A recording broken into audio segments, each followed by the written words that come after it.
Hello, everyone. Welcome to Financeology 101. Class is now in session.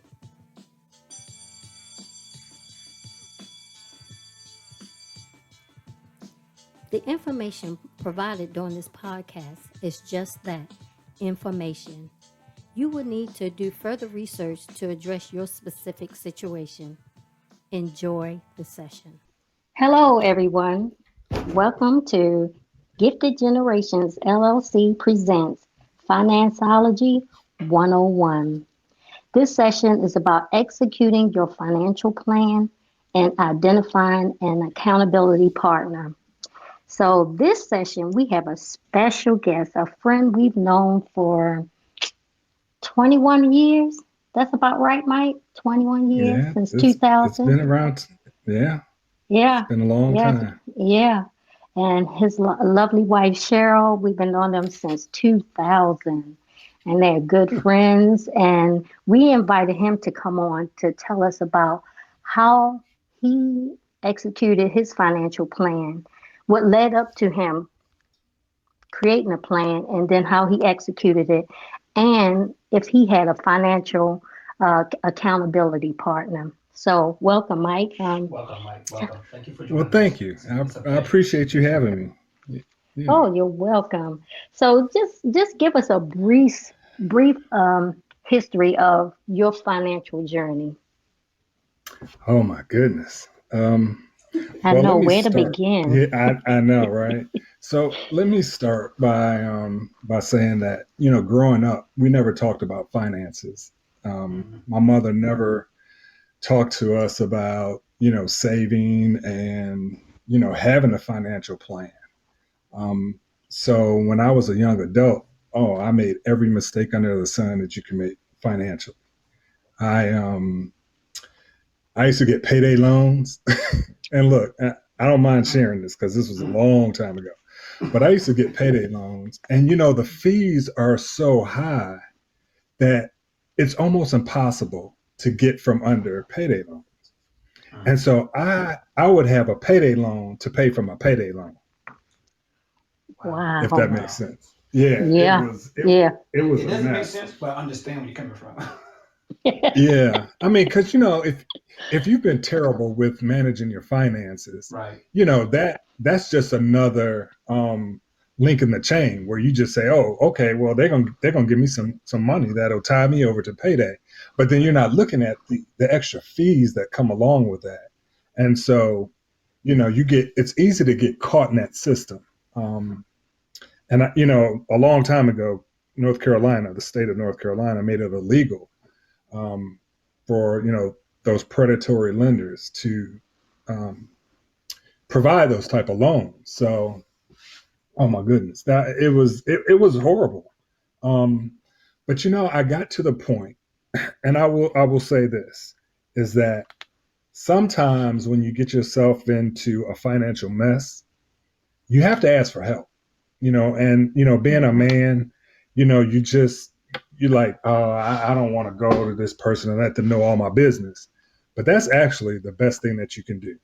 Find somebody that you trust that won't, put your business out in the street, Yes. and Yeah. and somebody else that is financially responsible, not somebody that's spending like you, because you'll be in a world of mess. Two people alike. Oh yeah.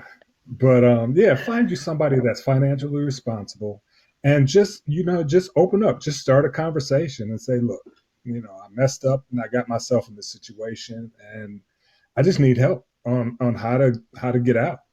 Um and so, because I was into a rut of, I owed all this, I was in debt up to my eyeballs. Mhm. Um And man, I just got to the point where I was like, you know what? This is, I can just see somebody coming and knocking on my door and taking my house and saying, our Wow. stuff is out in the street. And I'm like, I got to do Wow. something before that Wow. happens.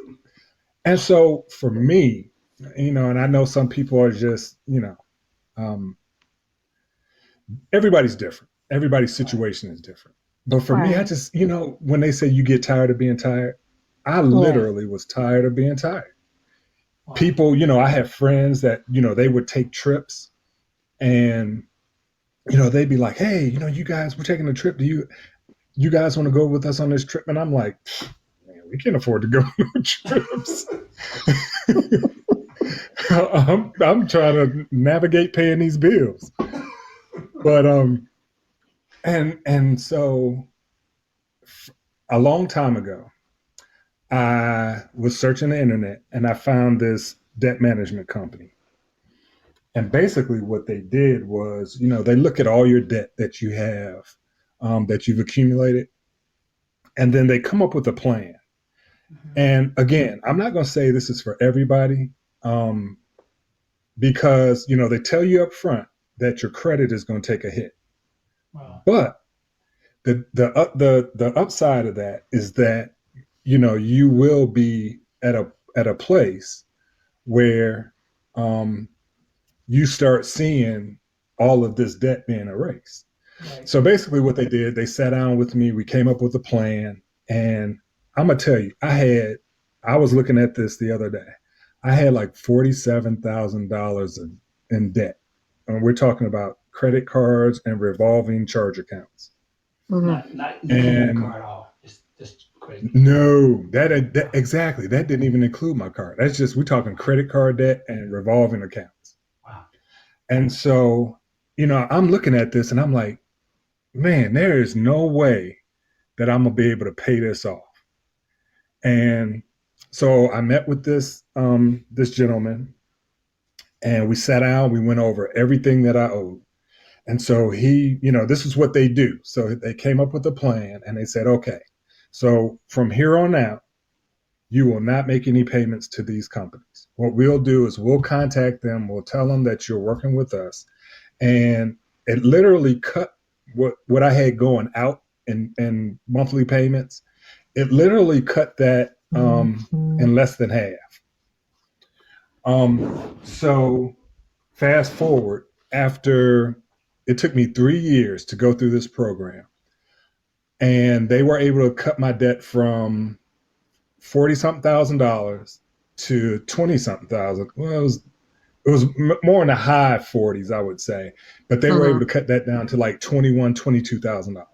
Wow. And I made a payment to them every month, and then they sent out my payments to the credit card companies. And, every time somebody, I was getting calls from bill collectors, and I think they had their mothers and grandmothers calling me too. But Can you call Mike, please? But I had this, they have form letters that all you do is you just input the information for the credit card company and you send it out. And, Wow. but the thing of that is you can't hide from, here you are, you're trying to get out of debt. So you got to be straight up with people. And so I started accepting those calls from the creditors, and I was like, look, I found myself in a bad spot, and I need help to get out, and I'm working with this company, and, this is the deal. And you know what? The call stopped. Wow. And like I said, in 3 years, I was able to erase all of that debt. Now, granted, my credit took a hit because you have to stop making payments. Because if you're on time with your payments, then they don't have much room to negotiate, which, looking back, I'm like, okay, it makes sense. So, but yeah, and like I said, that may not be the solution for everybody, but for me, I didn't know where to turn. And because I wasn't comfortable at the time in opening up to somebody, I felt like that was my only escape. And, and it worked for me. And like I said, I was able to rebuild my credit. So thank God that I got to a point where I was just tired, and just reached out for help. And that's, like I said, that's, to me, that's the number one thing, is realizing that you need help and find somebody to talk to. Because, had I had somebody I felt comfortable talking to about my debt, they may have been able to point me in another direction. But, in turn, I went through this, I went this route, and it actually worked for me. And, I think for me, I was more embarrassed than anything else to let it get to that point. Right. And, I felt like I let my wife down. Here, she didn't sign up for this. We can't go anywhere and we can't do anything because we never had the finances to. And I said, you know what? It's not happening anymore. I'm getting out of this. And, thank God that, today we can enjoy life. I mean, I have more years behind me than I have ahead of me. So, I heard that. so I want to be in a position where, me and my wife can start enjoying things and get out and travel and do things. And had it not been for um, me sitting down and coming to grips with what I had put myself into, who knows, how long that would have gone on. But so yeah, so we're good. You know what? It was funny. I was talking to my wife and I was telling her the other day. I said, I can't remember a time when I actually had my mortgage payment being paid automatically. Where you set it up so they just take it out of your account. Right. Yeah, because I was like, you know what, I might pay it on the 1st, but I might pay it on the 16th, depending on what's going on. They get it when they can get it. Because you got that they always tell you that last day that you can pay it so you don't accrue any fees. Yeah. So I'm Yeah. like, I got a 2-week grace period. So if something come up, they're gonna be getting this thing 2 weeks late. You're like, what fee? Look, I can't be down. I don't know why you charging me a fee. I ain't gonna pay for that either. Yeah. Wow. So yeah, but you know what?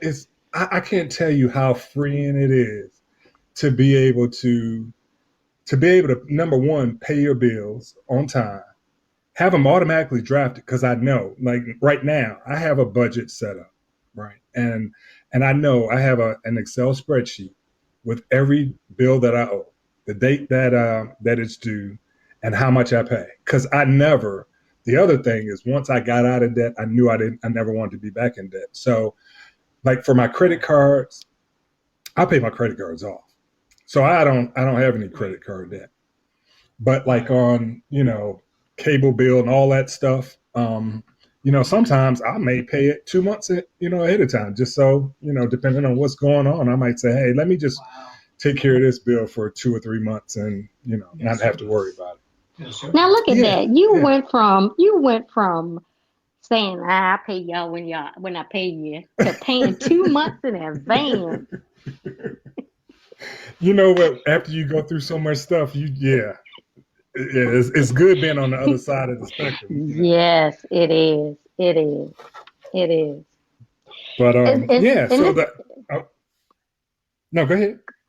it's just amazing how you made up in your mind and now you're living that, and you're determined not to go back because some people they decide that they're going to go on this financial plan or budget and they really haven't made up in their mind yet, and so they Mm-hmm. wind up back in that same situation. So I want everyone to take away from this. Once he made up his mind, you were so determined, and you're still determined never to find yourself back in that situation, and that's a good thing.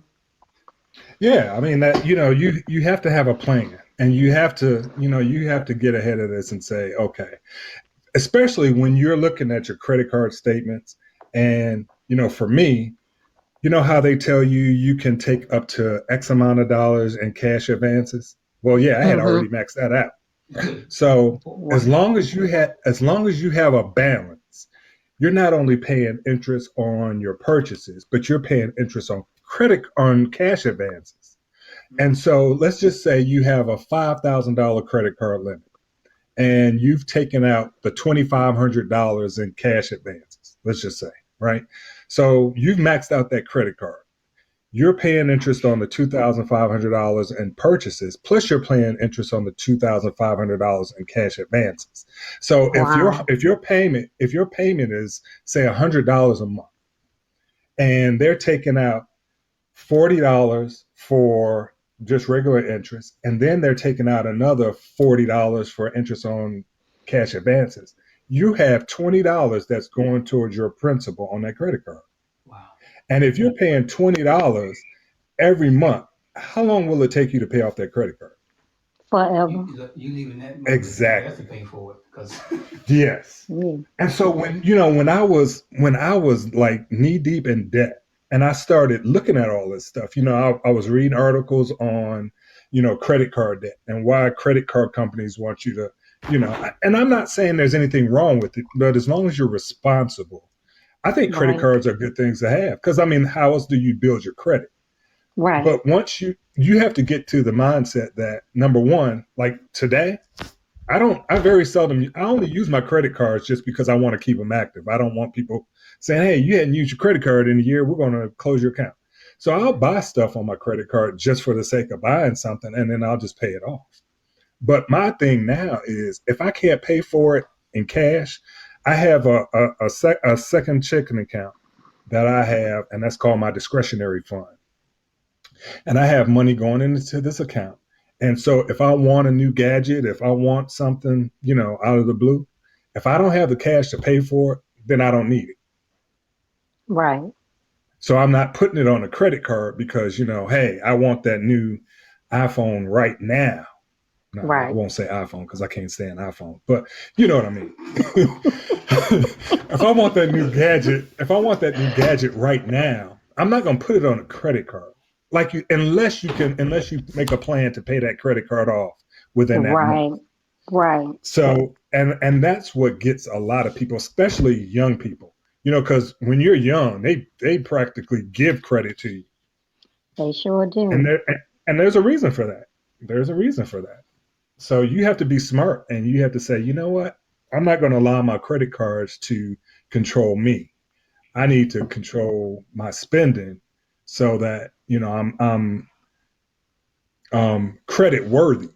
If when it's Right. time for you to go purchase a house, a home, or it's time for you to, go buy a car, you're not paying, you know, I remember one time I was looking at getting this car and I could only go to the lots that were offering like pay here. 18 and 19% interest because my Oh, credit was so bad. And here Wow. you buying a car you're gonna be paying for the next 8 to 10 years just because you got bad credit. So Wow. it's just a cascading effect. But like I said, once you come to grip with the fact that I just don't want to be in debt. I don't want debt to control me. Right. Um, Come up with a plan. First, like I said, ask for help. Own up to the mistakes that you made financially, but then come up with a plan. Don't just come up with a plan to say, "Oh, I'm just going to make my payments every month." I mean, that's what you're supposed to do. You're supposed to make your payments every month, but come up with a plan on how you're going to tackle your debt. I mean, everybody has plans out there. Dave Ramsey. I mean, you yeah. can Google plan to pay off debt, and everybody has a way for you to pay off debt. But you have to have a plan. It doesn't matter which one you use, but make sure you have a good, solid plan so that in 2 years, 3 years, whatever it is, this is where I want to be. Yeah, and one that works for you too, because not like you said, not every plan works for everyone. You got to find the one that fits Correct. you. It can be super aggressive. It can be not as aggressive. Based on how much you make. You just don't want to jump in thinking. Like my wife said, you can't go hard on the diet, and then you come to diet, you go right back to blowing back up. You're on this nice, Right. hard, strict diet of budgeting, and the next you know, you haven't eaten out in 2 months, and the next you know, you just blow everything away. You go Yeah. and And I'm gonna tell you something else. Now I know this is for people that I'm a Christian, so prayer. Oh, yes. Oh, I yes. cannot say enough. I had daggone carpet marks and permanent carpet marks in my knees from praying. I'm gonna tell you because sometimes you get to a point where you don't have anybody else but the Lord to depend on, yeah, Jesus and was saying, Mike, it's you again. It's you yeah, again, Mike. yeah, yeah. He was tired of me. I know. yeah, he was he was tired of me because I was coming to him every day. I was like, look, I know I came to you with the same problem yesterday, but I need some more help. look like and God, you didn't answer the way I wanted you to answer it. So No, yeah, yeah. I mean, wow, and to be honest with you, the path that I took, like I said, it's not for everybody, but it Right. allowed me to look back on, number one, how I got in that position in the first place, Right. and to look and see, okay, well, these are the steps that I took, because you know what, I Mm-hmm. typically never share stuff like this with people. And I was on a men's retreat one time, and this guy, for some reason, I have no idea, and I now, I know it was the Lord, but he came to me and he said, man, I'm struggling and I need some help. And I didn't, me and this guy were not close. It's not like we were friends or anything. He was just, we're just two brothers sitting down sharing the word together. And he said, man, I'm struggling. And I told him exactly what I did. I gave him the numbers of to the company that I called. And, I hired a company to help me to get rid of all the negative marks on my credit. Because I hadn't even, that's another thing. Make sure you check your credit, your credit report. I had Yes. so much stuff on my credit report, and I was like, where in the heck did that? I don't even remember that. So, and that's because I was, all those years, I had basically just, you know, I turned my back on everything as far as being financially responsible. So I wasn't checking my credit report. Um, and it took me years to get all those negative marks off my credit, because you know half of the stuff I didn't even know was there because I wasn't looking. Wow. But this gentleman, I share with him all the stuff that I went through, and that brother came to me. I want to say it was like 6 months later. He said, man, they were able to help me with my credit. I was able to get me a car. He said, man, I just want to thank you, because I know not too many people would have opened up and shared, Right. their experience with me. But that allowed me to get to the point of where I am. And that's why I love what you guys do, because you're putting information out there for people that are struggling, people that don't even know what a plan is, right? They don't even know how Right. to start a plan. Like, what do I do? So the fact that you have this, and you're putting this together so that other people become financially responsible is just awesome, because there's not a lot of people that are doing that. So I It's applaud definitely, Thank you. thank you. It's definitely needed because, and it's funny how you started your story. And I think a lot of us started life like that. There was never a talk about money in the house. you. What Yeah. money? Everything that we had went towards something. So there was Yeah. no talk about saving and investing. It was make sure you pay this bill or just putting $20 on the bill and they keep the lights Mm-hmm. on and the phone on. It wasn't even paying the bill in full. So I'm quite sure most of us in our generation lived like that. And there's probably a lot of people that live like that right Yeah. now. I So, look. I could identify with the lady that you had on last week that talked about the can. Oh mm-hmm, my goodness! I was mm-hmm. like, oh yeah, I know where you're going with that can. Yeah. So look, I must admit, y'all didn't talk about money in your house, but my mama talked about money every day. She always says, "Roy, did you steal some money out of my pocketbook?" I used to take money out of my pocketbook all the time. So that's Oh my goodness. money. What did this man Mm. take out of my pocketbook today? And my sister had like a trunk, and she had money in a jar, and she had a lock on the trunk. I used to take the nails out the trunk, go in and take some money out Oh the my jar goodness. and put the trunk back. And I was like, now Marge, how can somebody take money out of the jar when you got a lock on it? So that Mm. that was the extent of us talking about money in our house. Who stole it? Who took it? Oh my goodness. Yeah, I love life too much to steal from my mother. I would take it all. I would take Oh it my all. goodness. She would always say, "Well, baby, go in and get some change in my pocketbook." Well, I'm like, change and money, dollars, it's the same, right? It's still change to me. So I kind of went overboard. Now, the funny thing to that is that my mother to the day, she keeps change in a big old uh, steel can, don't she, Robin? And she'll say, go back in the back and take money in that can as much as you want, handfuls of it. So that started from way back then, and she still does that today. She'll say, "You need some money? Go back in that can, take what you want." And it Oh be wow. yeah. And I'm always reflect back on when she tell me go in my pocketbook and get some change out of that. So I always took out what I needed. And today she still does the exact same thing. Go back, go to the back, and take what you need. I'm like, Mama, wrong Mm, man. She said, take what you need. But that was her way of giving back at way she thought was helping somebody else. She just felt good about right. it. And But I you know, think it's about how Go ahead. I was just go gonna say, ahead. I think about how far I would be had my mother, had she taught us about finances. But Yeah, she yeah, was never taught about yeah, finances. yeah. Um, Right, That's and typical. right, so you can only give the information that you have, Yeah, right, to give. right. So right, And that's a generational thing that we trying to break because we don't want the next generations to have that same situation as we had. I mean, we didn't have a lot, but we were good. My right. mom made sure we were good and we didn't lack anything. So it's a generational thing, and so that's what we're trying to break, that generational curse of yeah, not being educated about money Right, and not thinking about how you're spending, and right, you want to look good on the outside, but you don't have two dimes in your pocket. exactly, And right. I mean, exactly. and keeping up with the Joneses and all of that stuff. It's just stuff. I just see it as stuff. It's nice to have stuff, but Hmm. it ain't gonna save your life. Yeah. If No, anything, it'll and you're gonna ruin be your and you're gonna life. be putting it on and you're gonna be putting it on eBay next month. That's Yeah. right. And I'm glad That's y'all do right. because it's gonna be cheaper. Yeah. Yep, yep. You paid $1,000 for that phone. Now you can't get $150 for it. Yeah, So I'm gonna be on See. eBay buying somebody's stuff because I know they're gonna need to sell it. I'm looking for them. you trying to I'll say take something, that. Elroy? Uh, oh yeah, I did about the cameras. I used to buy this stuff all the time, didn't I? I forgot about that. Uh-huh.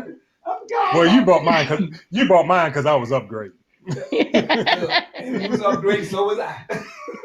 so, so we do want to thank you for coming on, man. So we want to kind of wrap this thing up, and I want to talk about the person we got coming on next week. Is going to be following up with some sort of practical explanations and principles. What we're talking about is Tina Smith or Financial T.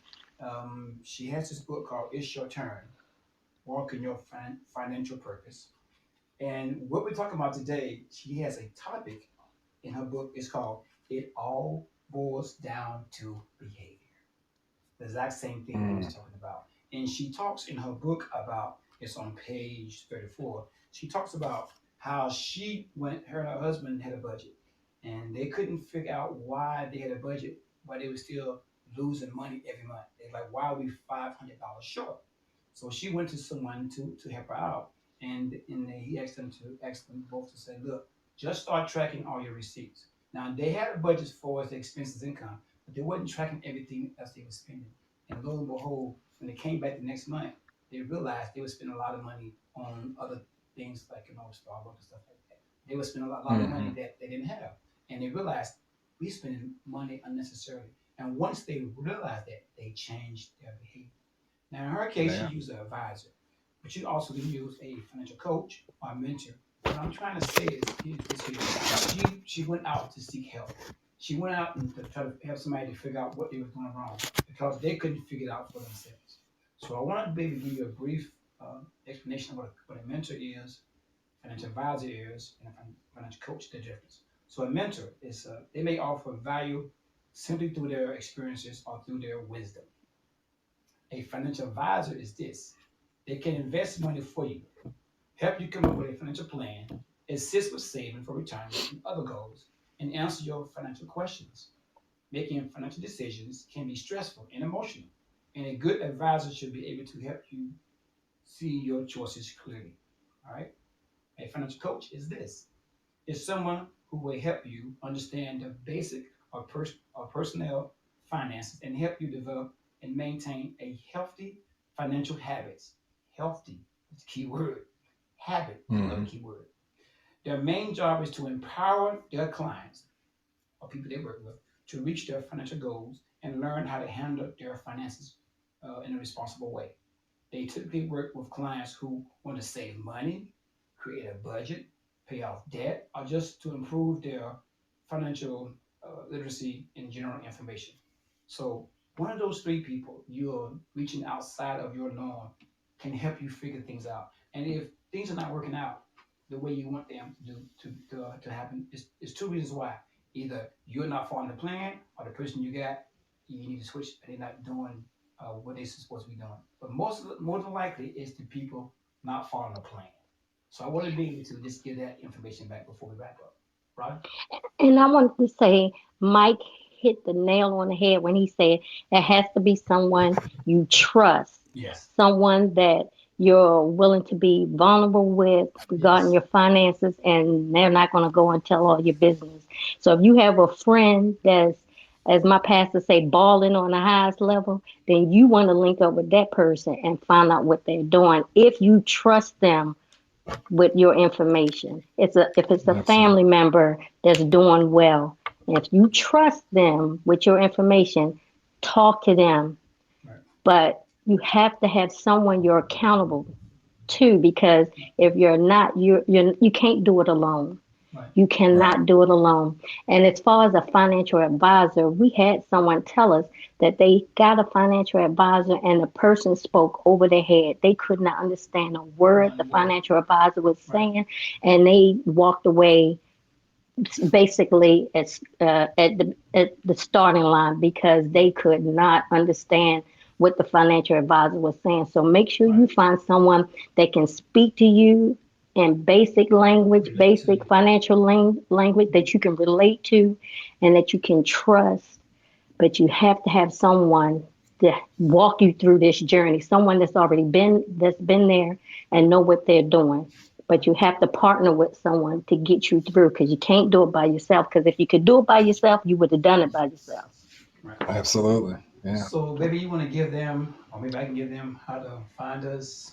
Of course, you can find us on our podcast, which Podbean is called Financeology 101.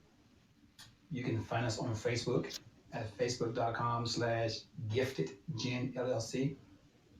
You can also find us on YouTube. Just type in Gifted Generation LLC. We'll be the one with Starburst that says Gifted Generations. And then there's Instagram. It's instagram.com/gift.gen. And then our website, which is giftedgenerations-llc.com. Don't forget the dash, because if you get the dash, you may find somebody else. It will not be us. Maybe you want to have last words? Yeah, this was a great session. Thank you so much, Mike. We truly appreciate you. And I'm quite Oh, sure thank someone you. will be blessed by this message. And I pray that someone take this and learn from it and start their journey, because Yes. it's never too late to start. Never Amen to too that. late to start. Amen to Never. that. No. No. Nope. I'm living So, proof that it's never too late. yeah. Yes. So thank you so much, and we Thank you, sir. appreciate it. We appreciate you. And thank you, everyone, for listening. And we will see you next time, our next session. All right. Have a Thank you great, guys. have a All great right. one. Thank Thanks, you. Mike. Appreciate you. All right. All All right. right then.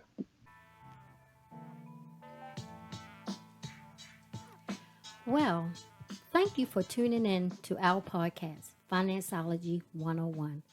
I hope you enjoyed this session and the information provided will assist you on your financial journey. Until next time, be financially engaged.